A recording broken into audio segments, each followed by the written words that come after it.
Good morning all of you. आज हम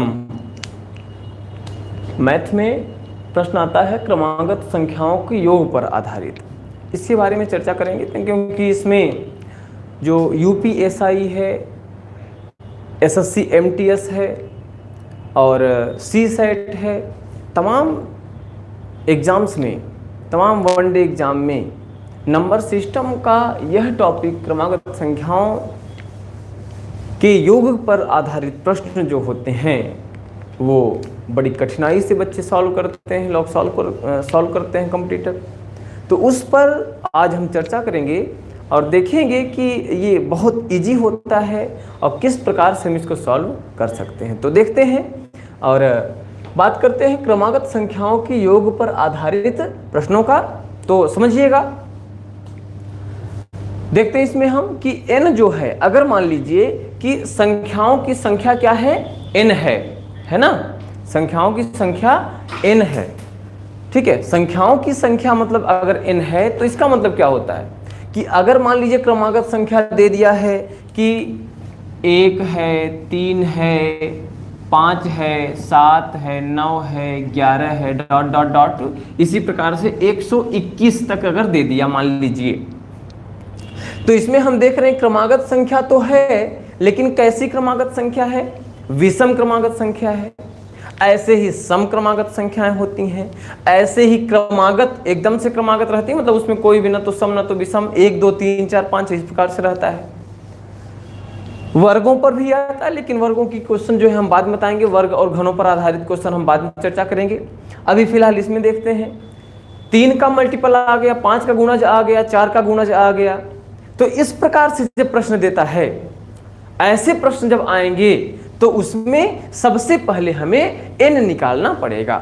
और n क्या होता है, जो संख्याओं की संख्या है, मतलब इसमें कितनी संख्याएं हैं यह हम कैसे पता करेंगे, n से पता करेंगे। जो n की वैल्यू होगी वही इसमें संख्याओं के संख्या की वैल्यू होती है। और जो n होता है, n कितना होता है, n को निकालने के लिए हम n बराबर करते हैं अंतिम संख्या माइनस में प्रथम संख्या और बटे में सारवंतर। सारवंतर क्या होता है, द्वितीय और प्रथम के बीच का जो अंतर है, जो तृतीय और द्वितीय के बीच का अंतर है, चतुर्थ और तृतीय के बीच का जो अंतर है वही सारवंतर होता है। तो सारवंतर हम देख ले रहे हैं, इसमें कितना है, 2 का सारवंतर है, 2 का है, तो मतलब सारवंतर 2 हो जाएगा। n कितना हो जाएगा, अंतिम संख्या में से प्रथम संख्या को माइनस कर दीजिए, तो 120 121 माइनस 1 करेंगे तो 120 हो जाएगा। और बटे में क्या है, सारवंतर है, सारवंतर दोनों का कितना है, 2 है, और प्लस में 1 कर देंगे हम। इसको सॉल्व करने के बाद तब हम 1 को जोड़ेंगे, तो इसको हम 121 में 1 निकल जाएगा, 120 बचेगा, 120 बटे में 2 करेंगे और प्लस में 1 करेंगे, 120 बटे में 2 कर देंगे तो 60 हो जाएगा, 60 में प्लस 1 कर देंगे तो कितना आ जाएगा, 61 आ जाएगा। अब समझिएगा, वैसे अब ये मान लीजिए तो हमारा n निकल आया, 61 इसमें संख्याएं हैं। अब देखिए इसमें होता क्या है कि जितना अधिक से अधिक हम प्रैक्टिस करेंगे, जितना अधिक से अधिक हम क्वेश्चन को सॉल्व करेंगे, उतना बढ़िया हमारा ये प्रैक्टिस हो जाएगा। अब मान लीजिए कि हमको इतना 3 लाइन में तब इसका आंसर आ रहा है, हम अगर कॉमन मतलब प्रैक्टिस करते रहेंगे अगर, तो सीधे सीधे 120 में 121 में 1 निकलेगा, 120 कॉमन सेंस ना, 120 को 2 से बटे करेंगे 60 हो जाएगा, 60 प्लस 1 कर देंगे 61 आ जाएगा, ये हमारा आंसर हो जाएगा। कॉमन सेंस है ये, मतलब सीधे सीधे अंतिम में से प्रथम को माइनस कर दीजिए, बटे में 2 कर दीजिए, अंतिम में प्रथम को माइनस करके बटे में 2 करिए और वही जो 1 माइनस किए वही 1 जोड़ दीजिए। बोलिए सही है ना। तो इस प्रकार से हमें n की वैल्यू आ जाएगी, और जब n की वैल्यू आ जाएगी तभी हम उसका योग निकाल पाएंगे। तो अब मान लीजिए प्रश्न कह रहा है कि 1 + 3 + 5 + 7 + 9 डॉट डॉट डॉट 121 तक का प्लस हमको निकालना है, योग हमको निकालना है, सम निकालना है। तो क्या हो जाएगा, योग बराबर क्या होता है, योग बराबर अंतिम संख्या प्लस प्रथम संख्या। अब देखिए इसमें अंतिम संख्या और प्रथम संख्या को जोड़ देंगे। तो कॉमन सेंस अपना एक एक स्टेप हम नहीं करेंगे, क्योंकि देखिए एग्जाम में हमको समय बचाना रहता है, और एग्जाम में जब हम समय बचाएंगे तो एक एक स्टेप हम नहीं चलेंगे, सीधे सीधे यहाँ पर n के लिए क्या निकालेंगे, ये वाला सूत्र अपनाएंगे। मतलब अंतिम में से पहले को माइनस करिए, बटे में 2, वही एक जोड़ दीजिए उसके बाद, है ना। तो क्या हो जाएगा, अंतिम में प्रथम को माइनस किया 120 हो गया, 120 बटे 2 कर देंगे 60 हो जाएगा, कॉमन सेंस 60 हो जाएगा, 60 में एक जोड़ देंगे 61 हो जाएगा। ये हमारा n की वैल्यू हो गई। अब हम योग निकालेंगे तो क्या करेंगे, प्रथम और अंतिम को जोड़ देंगे, 121 और 101 है ना, 121 और 1 को जोड़ेंगे तो क्या हो जाएगा, 122 हो जाएगा, समझते रहिए, है ना। 122 बटे में 2 कर देंगे, और इनटू में क्या करेंगे, जितना n आया है 61, बोलिए सही है ना।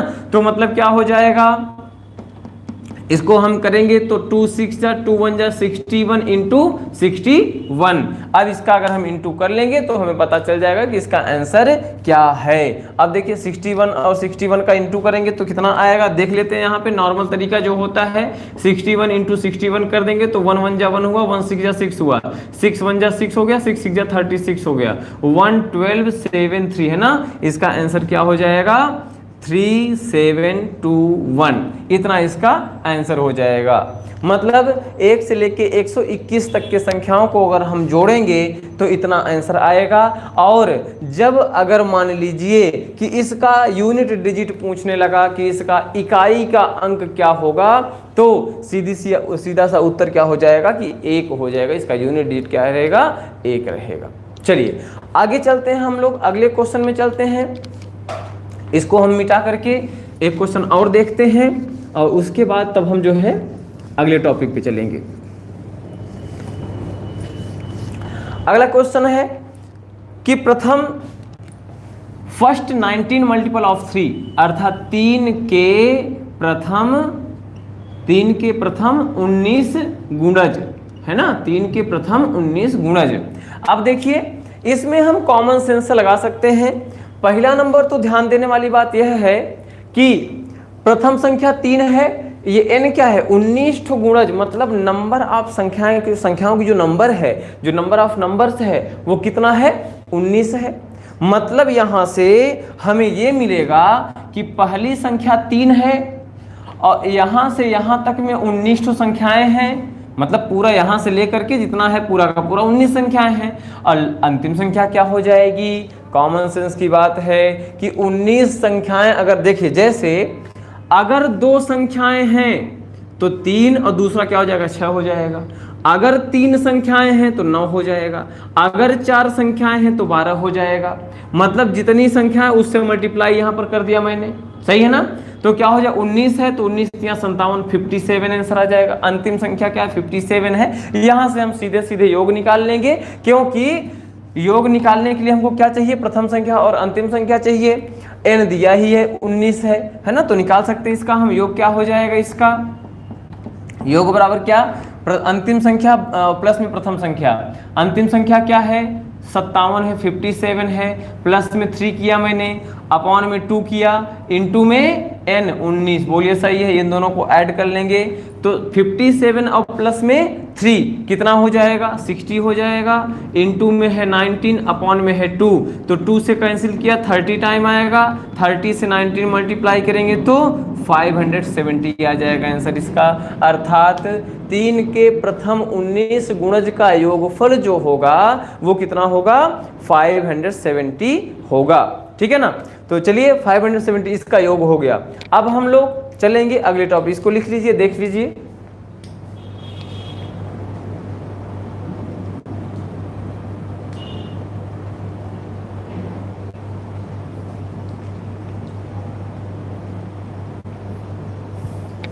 चलिए अब आगे चलते हैं हम लोग। इसी का एक क्वेश्चन और हम ले लेते हैं। अगर कह दिया कि 1 + 2 + 3 + 4 + 5 ... 60 टाइम, है ना। अगर इतना दे दिया 60 टाइम जो है 1 से लेकर के 60 तक का योग हमें निकालना है, तो क्या हो जाएगा आंसर। सबसे पहला नंबर देखिए, इसमें प्रथम संख्या भी दिया है, अंतिम संख्या भी दिया है और n भी दिया है ना, n भी दिया है। n कितना है, 60 है। क्योंकि 1 से लेके 60 तक मतलब 60 नंबर भी हैं, 60 तक संख्याएं हैं, तो क्या हो जाएगा, n पता ही है, योग सीधे सीधे निकालेंगे तो योग क्या हो जाएगा, योग इज इक्वल टू अंतिम संख्या प्लस में प्रथम संख्या 60 और प्लस 1 कर देंगे 61 अपॉन में 2 करेंगे, इनटू में n कितना है 60 है, इसको हम कैंसिल कर देंगे, 2 से 30 टाइम में जाएगा, 30 से इसका मल्टीप्लाई कर देंगे तो 3 1 जा 3 हो गया 0, 3 6 जा 18 हो गया ना, मतलब ये 1830 इसका योग हो जाएगा, सम हो जाएगा। अगर इकाई का अंक इसमें पूछ रहा है तो इकाई का अंक कितना हो जाएगा, 0 हो जाएगा। चलिए अब आगे चलते हैं हम लोग, अगला जो टॉपिक रहेगा वो अगले दिन हम लोग मिलेंगे।